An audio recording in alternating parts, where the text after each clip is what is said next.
آپ اور آپ سب جمعۃ المبارکہ میں حاضر ہیں، اس امید کے ساتھ کہ اللہ پاک ہمارے نماز کی حاضری کو اپنی بارگاہ میں شرف قبولیت عطا فرمائے اور ہمیں اور آپ کو اللہ رب العزت دونوں جہان کی نعمتوں سے مالا مال فرمائے۔ رمضان شریف کی آمد ہے اور بہت قریب تر ہے کہ رمضان مبارک بہت جلد سے جلد انشاءاللہ تبارک و تعالی آنے والا ہے، تشریف لانے والا ہے۔ اس کے استقبال کے لیے، اس کی آمد پر، اس کی تیاری کے لیے اور رمضان المبارک کا خیر مقدم کرنے کے لیے ہمیں کیسی تیاری کرنا چاہیے، اس مناسبت سے آج میں نے آج کے خطبے کا جو مضمون ہے، جو ٹاپک ہے، اس حوالے سے تیار کیا تاکہ آپ لوگوں کو استقبال رمضان کے حوالے سے اور قرآن مجید فرقان حمید کی تلاوت اور اس کے فضائل کے حوالے سے چند باتیں عرض کی جائیں۔ اول تو اللہ پاک نے قرآن مجید میں سورہ بقرہ میں اور دوسرے پارے میں آیت نمبر 183، 184 اور 185 میں مکمل طور سے روزوں کا ذکر فرمایا اور اس کے چند احکام، اس کی فرضیت کا ذکر فرمایا اور اس کے چند احکام اور اس کا مقصد بیان کیا کہ ہم نے روزے کیوں فرض کیا، مقصد۔ تو اللہ پاک فرماتا ہے یا ایھا الذین آمنوا کتب علیکم الصیام کما کتب علی الذین من قبلکم لعلکم تتقون، اے ایمان والو تم پر روزے فرض کیے گئے جیسے تم سے پہلے لوگوں پر فرض کیے گئے تھے۔ کیوں فرض کیے گئے؟ لعلکم تتقون، تاکہ تم لوگ پرہیزگار بن جاؤ۔ یہ مقصد ہے روزے فرض کرنے۔ پھر اگلی آیات میں روزوں کا ذکر مسلسل فرمایا، ایام معدودات فمن کان منکم مریضا او علی سفر فعدۃ من ایام اخر۔ تو فرمایا گنتی کے چند دن ہیں، یعنی ایک مہینہ 30 دن ہو جاتے ہیں، کبھی 29 دن بھی ہو جاتے ہیں۔ ایام معدودات گنتی کے چند دن ہیں، فمن کان منکم مریضا او علی سفر فعدۃ من ایام اخر۔ تو تم میں سے اگر کوئی بندہ بیمار ہو جائے یا او علی سفر اور یا سفر پر نکل جائے، فعدۃ من ایام اخر، تو وہ روزے ترک کر سکتا ہے اور اتنے روزے وہ بعد میں رکھے۔ فعدۃ من ایام اخر، تو وہ اتنے روزے اور دنوں میں رکھے۔ وعلی الذین یطیقونہ فدیۃ طعام مسکین، اور اگر تم میں کوئی ایسا بیمار ہو گیا یا ایسا کوئی ہے جس کے پاس طاقت نہ ہو یا بندہ ہو کہ جو اس کی طاقت ہی ختم ہو گئی ہو، اب اس کے واپس اچھے ہونے کے چانس بھی نہیں ہیں، تو فدیۃ طعام مسکین، تو وہ اپنے ایک روزے کے حساب سے فدیہ کسی مسکین کو عطا کرے۔ اس کے الگ مسائل ہیں، وہ کتنا فدیہ ہوگا۔ فدیہ وہی ہے جو عید الفطر کا ہوتا ہے۔ عید الفطر میں ایک بندے پہ جتنا فدیہ نکلتا ہے اتنا ہی ایک روزے کا فدیہ، یعنی ایک آدمی کی خوراک 2 ٹائم کی، جس سے وہ بھر پیٹ کھانا کھا لے۔ اب وہ آپ جانتے ہیں رمضان عید الفطر میں آپ نکالتے ہیں 2 کلو 50 گرام میں سے گیہوں ہے، تقریباً کتنا بنتا ہے؟ 100 روپے۔ اس پہ میں انشاءاللہ تعالیٰ تفصیل سے آگے جب رمضان شروع ہوگا تو گفتگو کروں گا، جب فدیے کا بیان آئے گا۔ یہ فدیے کا مسئلہ ایسا ہے کہ سب لوگ 100 روپے دے کے چھوٹ جاتے ہیں۔ یہ حیثیت کے اوپر ہے، یہ عبادت حیثیت کے اوپر ہے۔ صرف گیہوں کا فدیہ نہیں نکلتا ہے، فدیہ کھجوروں کا بھی نکلتا ہے۔ فدیہ جو منقے ہوتے ہیں کشمش اس کا بھی نکلتا ہے. فدیہ جو ہے جس کی جیسی طاقت ہو. اب مان لیجیے 2 کلو گیہوں خریدنے چپلے تو وہ 100 روپے میں مل جائیں گے, اور 2 kg آپ کو کھجور خریدنا ہے تو وہ کم سے کم 500 روپے سے زیادہ نہیں ملے گی. تو اور اگر اس کی جگہ 2 کلو 2 kg آپ کشمش خریدیں وہ اور مہنگی ملے گی. تو یہ آدمی کی دولت کے اوپر, اس کی کیپیسٹی کے اوپر ڈیپینڈ کرتا ہے کہ وہ اللہ کی راہ میں کون سا فدیہ دینا پسند کرتا ہے. یہ والا فدیہ جو ہے 2 کلو 50 گرام گیہوں کا, یہ سب سے کم درجے کا ہے کہ آدمی کے پاس حالات نہیں ہے اور تھوڑا سا کمزور ہے تو وہ نے کہا چلو یہ آپ کا فدیہ ادا ہو جائے گا. لیکن اگر کوئی صاحب ثروت ہے اور مال ہے اس کے پاس میں, اللہ نے اسے دیا ہے, تو فدیہ تو بہرحال ادا ہو جائے گا. اگر وہ 2 کلو 50 گرام چپلے کا بھی نکال دے, 100 روپے بھی نکال دے, تو وہ مالدار کا بھی ادا ہو جائے گا. ایسا نہیں ادا نہیں ہوگا. لیکن یہ عبادت مالی ایسی ہے کہ مال کے اوپر ڈیپینڈ کرتا ہے کہ جتنا اچھا اللہ نے اسے مال دیا ہے وہ اتنا ہی اچھا اللہ کی بارگاہ میں صدقہ و خیرات کر سکتا ہے جتنا اچھا اللہ نے مال دیا. پتہ چلا کہ اللہ رب العزت نے تو بے پناہ مال دیا ہے, اور جب ادھر دینے کی باری آئی تو پھر جیب میں انہوں نے ڈال کے کتنا ہے تھوڑے کم ہی چلے جائے کرتا ہے. تو پھر ایسے لوگوں میں پھر زیادہ بظاہر تو برکت ہوتی ہے لیکن اصل میں برکت دکھائی دیتی ہے. یہ الگ موضوع ہے, چلو پھر انشاءاللہ تعالیٰ اس پہ گفتگو کریں گے. تو بہرحال یہ ہوا کہ اگر تم میں کوئی مریض ہو جائے یا سفر پہ چلا جائے تو اتنے دن کے روزے بعد میں, اور اگر کوئی ایسا بیمار ہو جائے, کوئی اس کی طاقت نہ رکھتا ہو, تو پھر فرمایا کہ وہ اس کا فدیہ دے. فمن تطوع خیرا فهو خیر له وان تصوموا خیر لكم ان کنتم تعلمون. فدیہ ہے, پھر جو اپنی طرف سے نیکی زیادہ کرے تو اس کے لیے بہتر ہے, اور اگر تم جانو تو روزہ رکھنا تمہارے لیے بہتر ہے تو زیادہ بہتر ہے. مطلب کہنے کا یہ ہوا کہ اگر کوئی سفر پہ جا رہا ہے یا بیمار ہو گیا, وہ یہ چاہتا ہے کہ نہیں یار چلو کوئی ایسی زیادہ بیماری نہیں ہے, میں روزہ رکھ لوں گا, وہ اس کی طاقت کے اوپر ہے, یعنی اس کے اوپر بوجھ نہیں ہے. اگر وہ چاہے تو وہ چھوڑ سکتا ہے, اور اگر وہ چاہے اس کا دل کر رہا ہے کہ میں رکھ لوں تو فرمایا وہ رکھ لے تو اس کے لیے بہتر ہے. لیکن یہ بوجھ نہیں کہ صاحب اس کو کمپلسری رکھنا ہی ہے. قرآن میں دیکھیے اللہ پاک کا اصول یہ ہے قرآن مجید کا, لا یکلف اللہ نفسا الا وسعها. اللہ کسی جان پر اس سے زیادہ بوجھ نہیں رکھتا. اتنا ہی وزن اللہ پاک رکھتا ہے جتنا ایک بندہ سنبھال سکتا ہو, اس سے زیادہ اسلام بوجھ نہیں رکھتا. اتنا ہی وزن دیتا ہے کہ جتنا آدمی آرام سے سنبھال سکتا ہے. مثال کے طور پر ایک آدمی کی کیپیسٹی 50 kg اٹھانے کی ہے, آپ اس کے اوپر 100 kg رکھ دیں تو وہ دبے گا, نیچے دب جائے گا, نہیں دب جائے گا, اٹھا پائے گا, نہیں اٹھا پائے گا. کیوں؟ اس کی کیپیسٹی نہیں ہے, اس کی کیپیسٹی صرف 50 kg کی تھی. آپ نے آدھے سے زیادہ کر دیا, وہ اٹھا نہیں پائے گا, چل نہیں پائے گا, گر جائے گا. قرآن کا اصول ہے لا یکلف اللہ نفسا الا وسعها. اللہ کسی بھی جان پر اس سے زیادہ وزن نہیں رکھتا, جتنا وہ برداشت کر سکتا اتنا ہی رکھتا.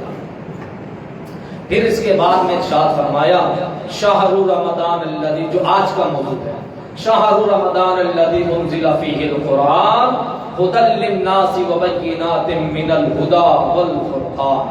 رمضان کا مبارک مہینہ جس میں ہم نے قرآن اتارا. کیوں اتارا؟ انزل فیہ القرآن, قرآن کو اتارا. کیا ہے ریزن قرآن کو اتارنے کا؟ فرمایا ھدی للناس, اس لیے اتارا تاکہ یہ لوگوں کے لیے ہدایت اور رہنمائی لوگوں کے درمیان ہو سکے. اس کے ذریعے سے وبینات من الھدی والفرقان, اور فیصلے کی روشن باتیں جو ہم نے اس قرآن کے اندر نازل کی. اس لیے اتارا تاکہ لوگ اس سے ہدایت پائیں, لوگ آپس میں فیصلے کریں تو قرآن کے مطابق کریں. پھر وہی مضمون ہے, وہی مضمون ہے, اس میں تھوڑا بڑھا کر کے جو پہلے آ گیا فمن شہید منکم الشہر فلیصم. تو پھر ارشاد فرمایا تم میں سے جو کوئی بھی یہ مہینہ پائے تو ضرور اس کے روزے رکھے.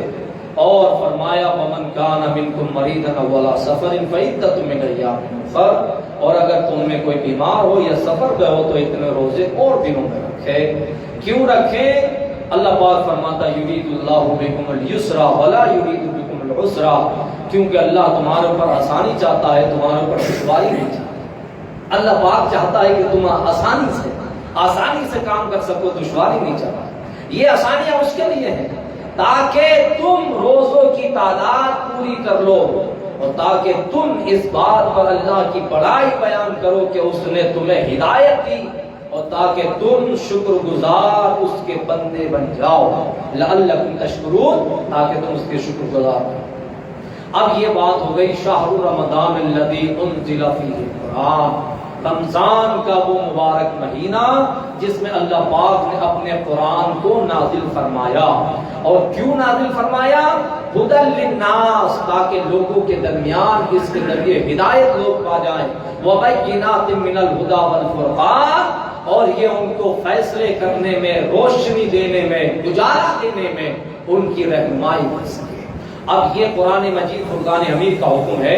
ایسی بے شمار آیات ہیں جس میں اللہ پاک نے قرآن پاک کی فضیلت کو، اس کی عظمت کو، اس کے جلال کو، اس کی حشمت کو بیان فرمایا، اور اللہ رب العزت نے ارشاد فرمایا یہ وہ کتاب ہے ذالک الکتاب لا ریب فیہ، جس میں کوئی شک کی گنجائش ہم نے نہیں رکھی ہے۔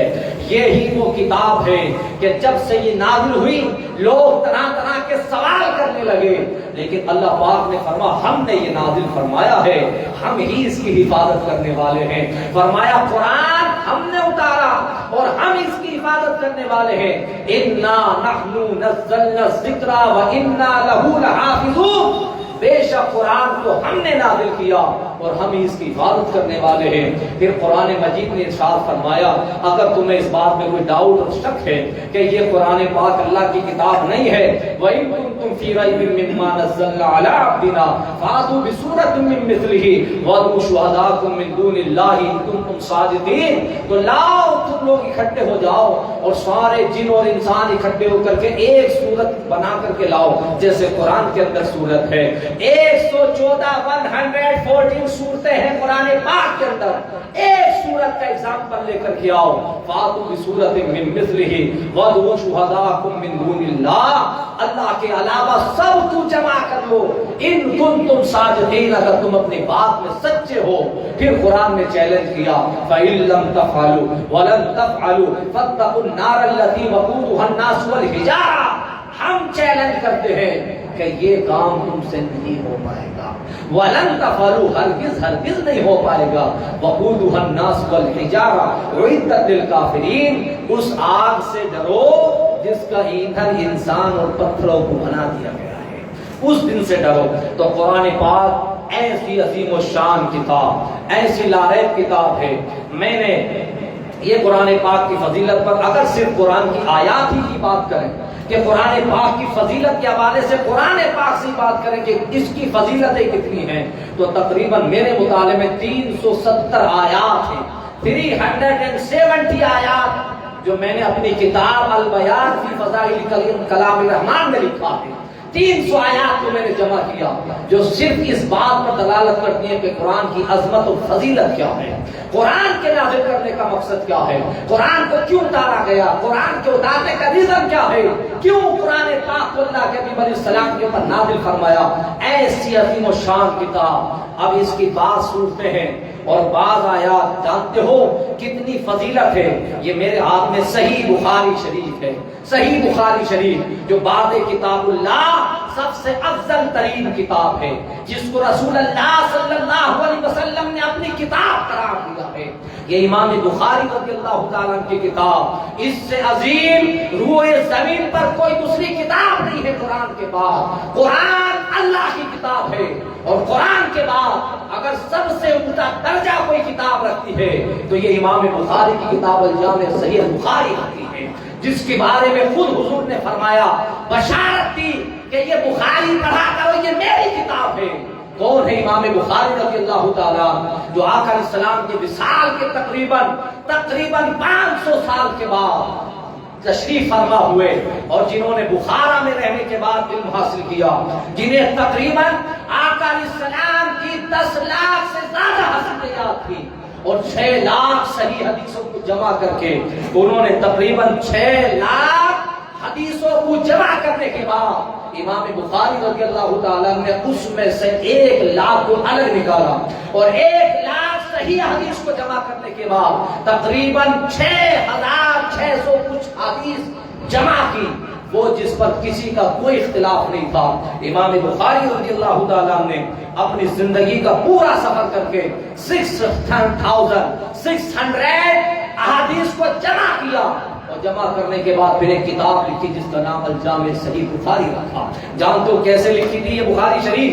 یہ جب آپ نے پوری دنیا سے حدیثوں کو جمع کر لیا تو حدیثوں کو جمع کرنے کے بعد آپ حرم شریف گئے، آپ نے خود اپنی کتاب تاریخ الکبیر میں لکھا۔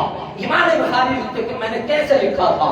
امام بخاری رضی اللہ تعالیٰ فرماتے ہیں کہ میں حرم شریف گیا، مکہ شریف، اور مکہ شریف میں جانے کے بعد میں نے تمام جو حدیثیں مجھے یاد تھی ان کو جمع کر کے اس میں سے جو صحیح حدیثیں تھی میں نے بخاری شریف کو لکھنا شروع کیا۔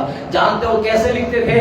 امام بخاری فرماتے میں زمزم کے کنویں پر جاتا، پانی نکالتا اور پانی نکال کر کے اس پانی سے غسل کرتا، اور غسل کرنے کے بعد پھر مقام ابراہیم کے قریب آتا اور مقام ابراہیم پر آنے کے بعد 2 رکعت نفل پڑھتا، اور 2 رکعت نفل پڑھنے کے بعد اللہ کے حبیب علیہ السلام کی ایک حدیث کو اپنے ہاتھ سے لکھا۔ زور سے بولو سبحان اللہ۔ یہ ہے حضور کی بات کا ادب، اندازہ کریں جب ادب مصطفیٰ کی زبان اور بات کا ادب یہ ہے تو نبی کی ذات کا ادب کتنا ہوگا۔ فرماتے 2 رکعت نماز نفل پڑھتا اور زمزم کے پانی سے غسل کرتا، پھر ایک حدیث لکھتا، پھر حدیث لکھ کے جب فارغ ہوتا پھر کتاب بند کرتا، پھر غسل کرتا، پھر 2 رکعت نماز نفل پڑھتا، پھر ایک حدیث لکھتا۔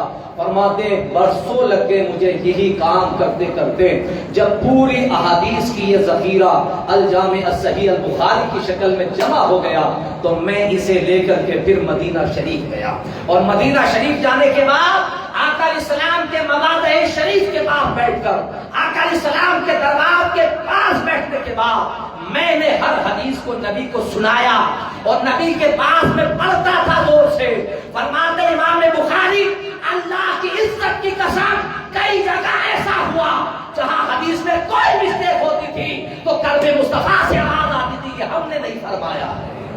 زور سے بولو سبحان اللہ۔ یہ امام بخاری رضی اللہ تعالیٰ عنہ فرماتے میں نے ابواب کی ترتیب آقا علیہ السلام کے دربار مصطفیٰ میں جا کر کے دی، اور فرماتے میں نے جب پوری کتاب کو حضور کو سنا دیا تو آقا علیہ السلام میرے خواب میں جلوہ گر ہوئے اور ارشاد فرمایا بخاری یہ تمہاری کتاب نہیں یہ ہماری کتاب ہے۔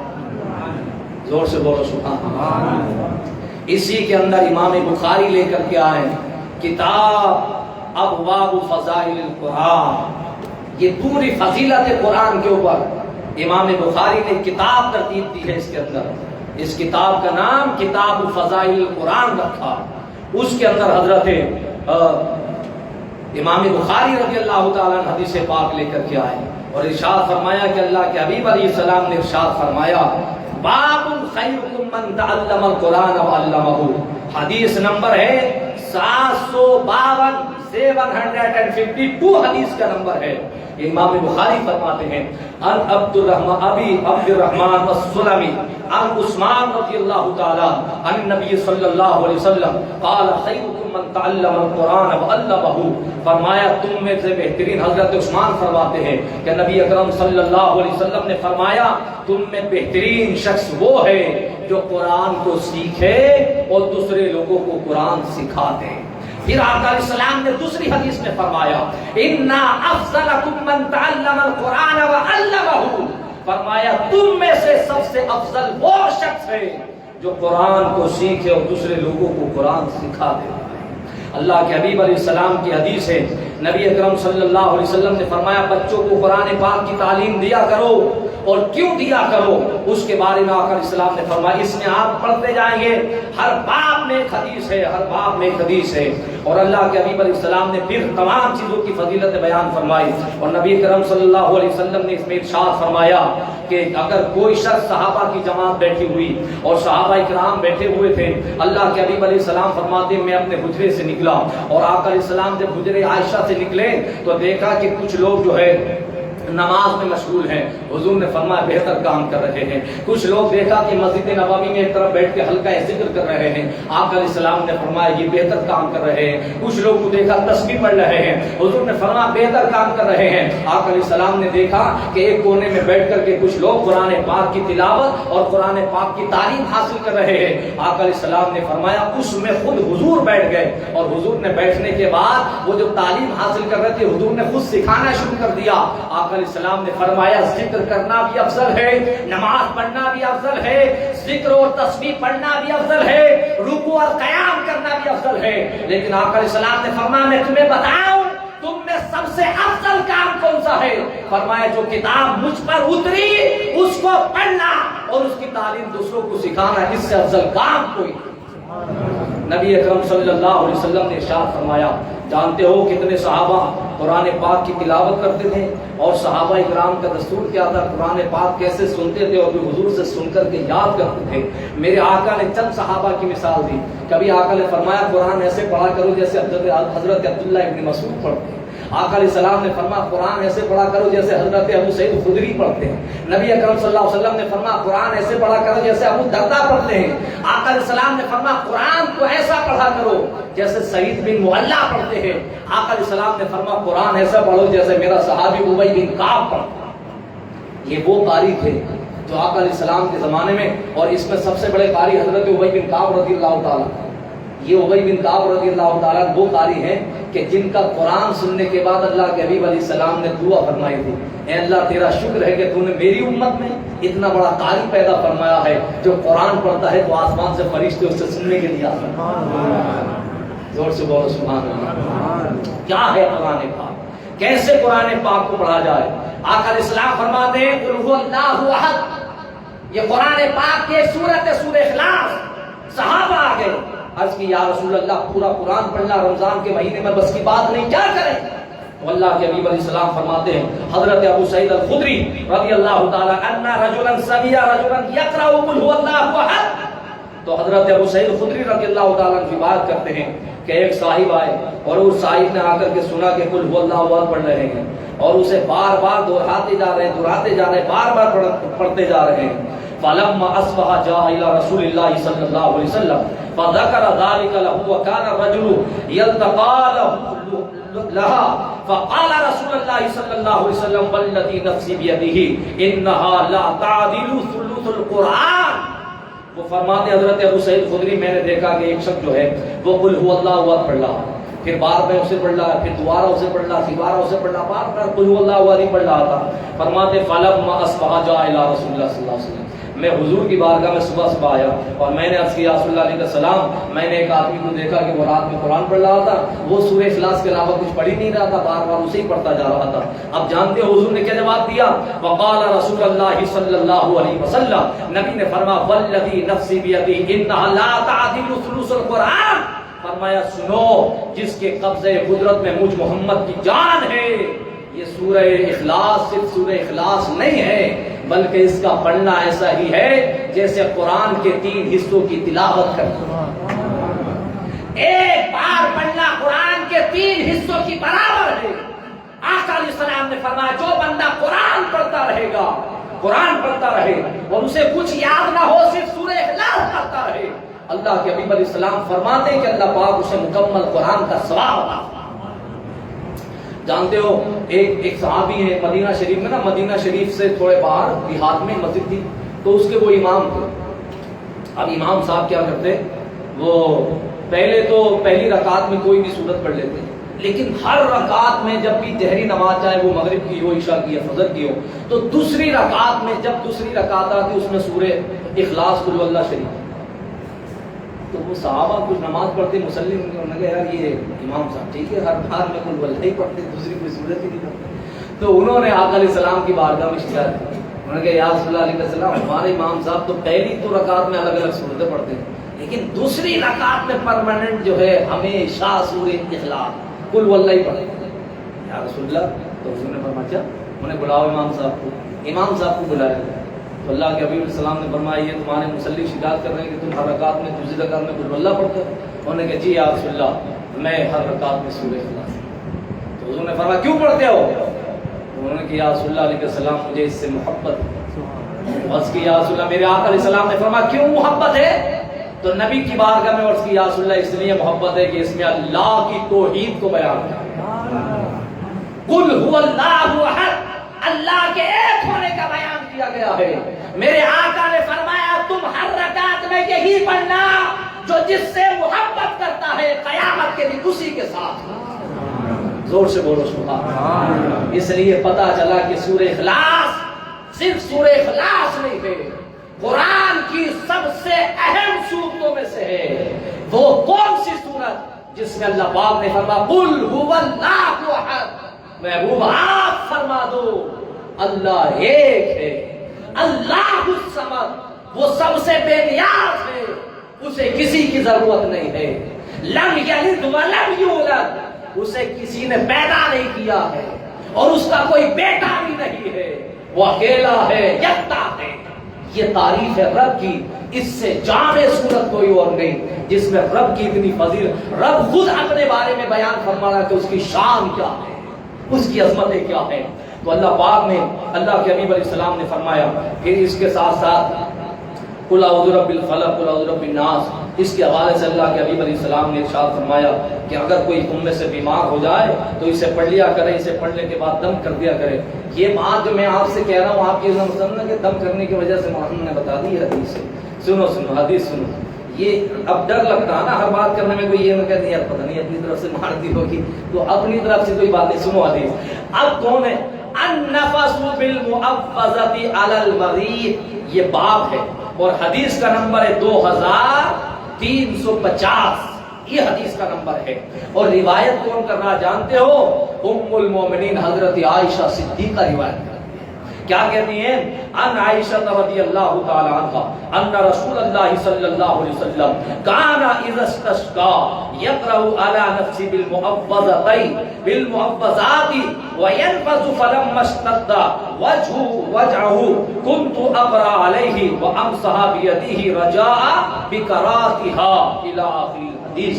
حضرت ام المومنین عائشہ صدیقہ فرماتی ہے کہ نبی کریم صلی اللہ علیہ وسلم نے ارشاد فرمایا جب بیمار پڑے تو معوذات یعنی قل اعوذ برب الفلق قل اعوذ برب الناس پڑھ کر اپنے اوپر دم فرماتے. حضور خود دم فرماتے. بس جب نبی کریم صلی اللہ علیہ وسلم کی بیماری سخت ہوئی تو میں نے حضور پر پڑھتی اور حضور کے اوپر دم کرتی اور فرماتی کہ حضور کے ہاتھ کو حضور کے جسم پر پھیرتی. اس کی برکت مجھے آج بھی محسوس ہوتی ہے. زور سے بولو سبحان اللہ. آقا علیہ السلام یہ طریقہ تھا کہ نبی پڑھتے اور پڑھنے کے بعد یہ ایسے ہاتھ کرتے اور نبی ایسے ہاتھ کر کے اس کو دم کرتے اور پھر سر سے لے کے پاؤں تک اس طرح سے نبی جہاں جہاں ہاتھ جاتا چلتے. یہ اس طرح سے پھیرنا بھی مصطفیٰ کی سنت ہے. کیا ہے؟ مصطفیٰ کی سنت ہے. آپ سمجھتے ہیں کوئی بھی اہل سنت والجماعت کا کام الحمدللہ احادیث سے مصطفیٰ سے یا قرآن سے ہٹ کر نہیں ہے. یہ ہمارا آپ کا خاصہ ہے. سنو اب آخری بات، قرآن پاک پڑھا کرو اور قرآن پاک پڑھ کر کے اپنے گھروں کو روشن کیا کرو. میرے آقا علیہ السلام کی اسی میں حدیث ہے. آقا علیہ السلام نے فرمایا کہ جس گھر میں قرآن شریف کی تلاوت نہ کی جائے آقا علیہ السلام فرماتے ہیں سمجھ جاؤ کہ وہ ایسا ہے جیسے ویران قبرستان ہو گیا. قرآن کی آواز آنا چاہیے. صحابہ اکرام کے دور کے اندر یہ بات مشہور تھی کہ جن گلیوں سے بندہ گزرتا تھا شہر مدینہ کے اندر ان کے گھروں سے قرآن کی تلاوت کی آواز آتی. اس کے اندر ہے مشکات شریف کے اندر حدیث ہے. اتنا وقت نہیں کہ وہ میں پڑھ کے سنا، وہ حدیث ہے. حضرت ابو سعید خدری فرماتے ہیں کہ میں ایک رات قرآن کی تلاوت کر رہا تھا، میرے طویلے کے اندر گھوڑا بنا ہوا تھا. جب میں قرآن کی تلاوت کرتا وہ اچھلنا شروع کر دیتا، جب میں بند کرتا تو وہ خاموشی سے ٹھہر جاتا. پھر میں نے پڑھا، پھر گھوڑا اچھلنے لگا، پھر میں نے بند کی، پھر آرام سے شانت ہو گیا. فرماتے میں نے اپنے بیٹے سے کہا ذرا باہر دیکھو کوئی چور وور تو نہیں ہے، گھوڑا کس کی طرح. پہلے فرماتے میرا گھوڑا اس نسل میں تھا کہ اگر کہیں جنگ کے حالات بنتے یا خطرہ ہوتا تھا میرا گھوڑا بتا دیتا تھا، اس کے ایکشن سے پتا چل جاتا تھا کہ حملہ ہو گیا ہے. فرماتے مجھے ڈر ہو گیا کہ حملہ تو نہیں ہو گیا.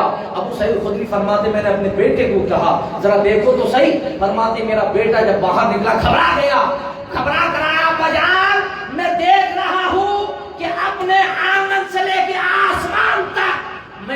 تیری قطار دیکھ رہا ہوں جو نور برستا دکھ رہا ہے۔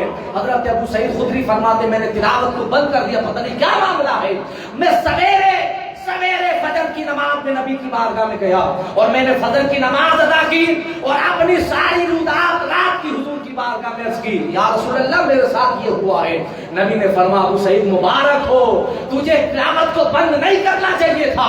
عرض کی یا رسول اللہ کیوں؟ فرمایا جو تیرا گھوڑا ایکشن کر رہا تھا جب تو تلاوت کر رہا تھا تو عرش معلیٰ سے لے کے تیرے گھر کے دروازے تک آسمان سے فرشتے تیری تلاوت کو سن کے سبحان اللہ سبحان اللہ کہتے ہیں۔ زور سے بولو سبحان اللہ۔ آج ہمارے آپ کے گھروں سے ٹیلی ویژن کی آواز آتی ہے، آج ہمارے آپ کے آنگنوں سے دروازوں سے بدنما عیاش گانوں کی آوازیں آتی ہیں، آج ہمارے دروازوں سے ایسے کفریہ گانے کی آوازیں آتی ہیں کہ بندہ اگر نہ جا کر کے بھی سنے تو کافر ہو جائے۔ ایسے ایسے الفاظ جو ہم سن کر کے مگن رہتے ہیں، سالوں سال گزر جاتے ہیں، کبھی تلاوت پورے منہ سے نہیں ہوتی۔ ابا مر گئے، لاؤ ختم کرو، تلاوت کروا بات ختم ہو گئی۔ اب پھر دوسرا کوئی مرے گا تو تلاوت ہوگی۔ بات گھر ایسے بھی ہے کہ سالوں سال جب کوئی مرتا ہے تب قرآن پاک کی تلاوتیں ہوتی ہے۔ مرنے کا انتظار مت کرو، آقا نے فرمایا مرنے سے پہلے قرآن پاک کی تلاوت کرو۔ وہ زبان بھی کوئی زبان ہے جو کلام الہی نہ پڑھ سکے، وہ گھر بھی کوئی گھر ہے جس میں اللہ کے کلام کی تلاوت نہ ہو، وہ سینہ بھی کوئی سینہ ہے جس سینے کے اندر اللہ کے کلام کی چنایتیں موجود نہ ہو۔ اپنے حالات کو بدلو۔ کیا مشکل کام ہے سورہ اخلاص پڑھنے کا؟ کیا مشکل کام ہے سورہ فاتحہ پڑھنے کا؟ کیا مشکل کام ہے قل اعوذ برب الفلق؟ کس کو نہیں آتی؟ ہر ایک کو آتی ہے۔ کیا آپ اپنے گھر میں تلاوت نہیں کر سکتے؟ شرم آتی ہے قرآن پڑھتے ہوئے؟ کبھی آپ نے 50 60 سال کے بوڑھے ہو گئے، ان کے گھروں میں ان کے بچے بدنما گانے بجاتے، پورا محلہ سن کر کے اس عذاب میں گرفتار ہوتا ہے، کبھی کان پہ جوں تک نہیں اٹھتی کہ میرے گھر میں کیا ہو رہا۔ کبھی وہ باپ اپنے بیٹوں سے یہ نہیں کہتا کہ آؤ تمہیں نہیں پتا میں سورہ اخلاص پڑھ کے سناتا ہوں، میرے ساتھ تم بھی پڑھ کے سنا۔ یہ صحابہ کا دستور تھا، یہ وہ زندگیاں تھی جو ان کے عمل تھے۔ آج ہمارے عمل اس سے بالکل کوڑے دکھائی دے رہے ہیں۔